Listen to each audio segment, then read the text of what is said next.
Artinya apa itu yang diucapkan oleh Anies itu bullshit. Bullshit.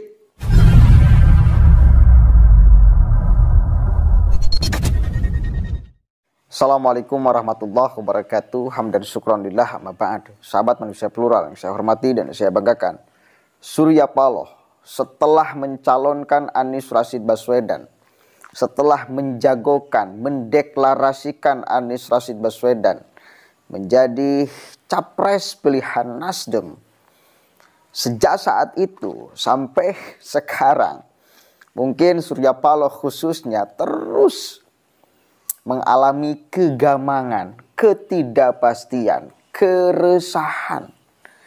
Dari mulai di awal-awal beberapa kader Nasdem yang mundur karena tidak sepakat terhadap kebijakan ketua umum.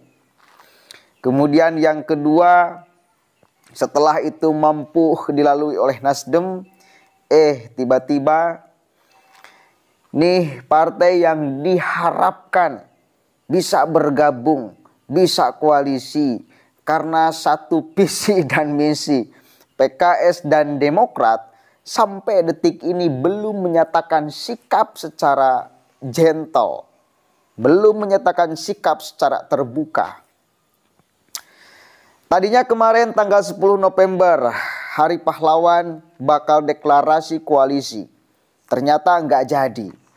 Alasannya macem-macem. Bahkan Fahri Hamzah itu membongkar karena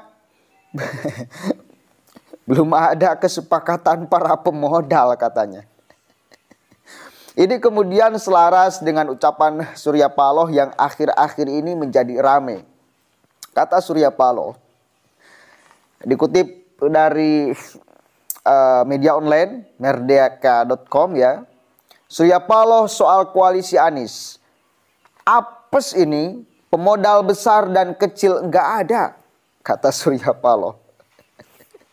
Padahal kita tahu sama-sama dan memang sudah tersebar di berbagai media ucapan Anies Rashid Baswedan bagaimana mengatakan bahwa pendukungnya itu ikhlas tanpa ada mobilisasi, apalagi sampai dibayar, nggak ada. Itu ikhlas tergerak relawan itu memilih Anies. Makanya kalau Surya Paloh membicarakan tentang modal, saya kira salah Pak Surya Paloh. Harusnya konsultasi dulu dengan Anies. Karena Anies sudah menyatakan bahwa para pendukungnya, relawannya itu ikhlas tanpa ada bayaran. Tergerak hatinya. Ini kan kita menjadi pertanyaan, Anies yang halus siapa? Anies kah atau Surya Paloh kah? Saya sih lebih percaya kepada Surya Paloh. Memang calonkan diri sebagai presiden itu ya faktanya harus keliling, ya butuh pemodal, ya butuh uang. Tidak bisa menafikan apakah kemudian akan ikhlas tergerak relawan membentuk kemudian rasanya nggak akan. Kenapa Anies mengatakan ikhlas? Ya itulah kemudian apa yang bisa dia sampaikan, apa yang menjadi magnetnya. Karena dianggap bahwa dia adalah orang yang baik, bahkan sangat baik. Dan orang yang mendukungnya itu juga baik dan sangat ikhlas. Makanya nggak perlu dibayar. Tetapi kemudian juga beredar sebuah video yang menampilkan pendukung Anies ketika menghadiri acara deklarasi Anies. Di sana ada yang ngomong, nih saya belum makan, belum dikasih sama panitia. Padahal saya membawa beberapa rombongan. Artinya apa itu yang diucapkan oleh Anies itu bullshit. Bullshit. Yang real ucapan Surya Paloh. Makanya Pak Anies saya sarankan kalau misal ngomong itu jangan terlalu berlebihan juga. Karena masyarakat itu justru akan sangat muak mendengarnya. Ini ikhlas, tergerak relawan, terbentuk dengan sendirinya. Nggak ada kita jangan seperti itulah Pak. Biasa aja, realitas politik kita seperti apa. Oke, kita baca nih beritanya ya. Ketua Umum Partai Nasdem Surya Paloh mengatakan belum ada pemodal besar yang mau mendanai koalisi perubahan. Nasdem saat ini tengah menjajaki koalisi dengan Demokrat dan PKS. Ini kan apa sih ini? Pemodal besar nggak ada, pemodal kecil nggak ada, kata Surya Paloh saat diwawancarai di Jakarta. Dia menyebut, jika ada yang berani memberikan modal terlebih kepada calon presiden yang diusung Partai Nasdem, yakni Anies Baswedan, maka dirinya akan memberikan hormat kepada pemodal tersebut. Coba bayangkan. Surya Paloh saking butuhnya pemodal, bahkan kecil pun dia akan hormati. Karena butuh pemodal. Jadi jangan berlebihan juga kalau ikhlas-ikhlasnya. Nah, kita akan ini representasi orang yang pemimpin yang akan melawan oligarki. Anda juga butuh pemodal ke oligarki juga kan. Jadi ya jangan terlalu berlebihan juga lah. Ya realistis saja. Bahkan sekali lagi Nasdem akan hormat banget kepada pemodal kecil maupun besar.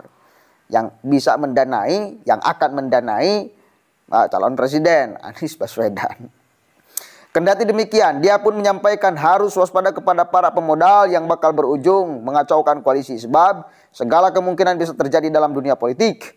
Ini kan segala kemungkinan bisa terjadi. Kalau kita bilang ia salah, kita bilang tidak juga salah. Jadi kita harus waspada. Bahasa Jawanya eling dan waspodo, tegas Paloh. Kemudian ada lagi berita nih, tak jamin Anies bisa maju capres. Terkait pencapresan Anies Baswedan, dia pun tak mampu menjamin apakah Anies dapat melaju di Pilpres 2024. Karena selain persoalan pemodal, juga hingga kini koalisi perubahan belum menemukan titik temu. Kasihan ya. Mana bisa kita jamin, ini kan baru calon nominasi dari Nasdem. Diperlukan tambahan portofolio yang kemungkinan untuk persyaratan itu terjadi. Dia menjelaskan soal aturan presidensial threshold 20%, sementara Nasdem hanya 10,3%. Jadi intinya memang kalau hanya Partai Nasdem yang ngotot ingin mengusung Anies itu nggak bakalan jadi sampai kapanpun. Harus ada koalisi tambahan. Ya PKS yang kemungkinan besar kan, yang berpotensi gabung itu ya PKS sama Demokrat. Namun sampai detik ini PKS dan Demokrat belum menentukan sikap secara tegas dan jelas. Maka pencapresan Anies itu juga belum jelas kan? Ya belum jelas. Karena masih katanya rebutan cawapres. Nasdem pengen menyodorkan cawapres, Demokrat pengen menyodorkan cawapres. Itu. Yang lebih menarik itu urusan pemodal. Kenapa menjadi menarik? Karena kubu-kubu mereka, pendukung-pendukung mereka sok mau Anies itu sebagai simbol perlawanan oligarki. Itu yang ya jangan terlalu seperti itu juga pencitraannya gitu loh. Karena semua kemudian bisa ditemukan ya di ruang media sosial, di pernyataan-pernyataan di YouTube itu banyak kita temukan. Karena terlalu lebih berkata-kata dan minim realita, maka saya kira masyarakat juga akan muak mendengarnya tuh. Ini pemimpin yang adil, pemimpin yang amanah, pemimpin yang ikhlas, pemimpin yang mampu melawan oligarki. Sekarang mau nyapres, perlu pemodal, perlu oligarki juga kan. Aduh, bislah. Kita doakan mudah-mudahan Anies Baswedan tercapai segala apa yang dia cita-citakan. Khususnya jelas dulu, tegas dulu menjadi capresnya. Terbentuk dulu koalisinya supaya sah bisa diusung menjadi capres. Biar bisa bertengkar secara sehat nanti di 2024. Kita doakan. Kasihan, selalu saya ulang-ulang, kasihan kalau misal Anies sudah sangat seserius ini. Pada akhirnya koalisinya tidak terbentuk. Nasdem, PKS, dan Demokrat tidak terbentuk. Kasihan. Gak kebayang saya bagaimana mentalnya akan mungkin down. Tapi mudah-mudahan enggak. Beliau kan beriman, disandarkan semuanya kepada Tuhan pada akhirnya. Alhasil biar Allah yang menentukan. Kan itu ya. Assalamualaikum warahmatullahi wabarakatuh.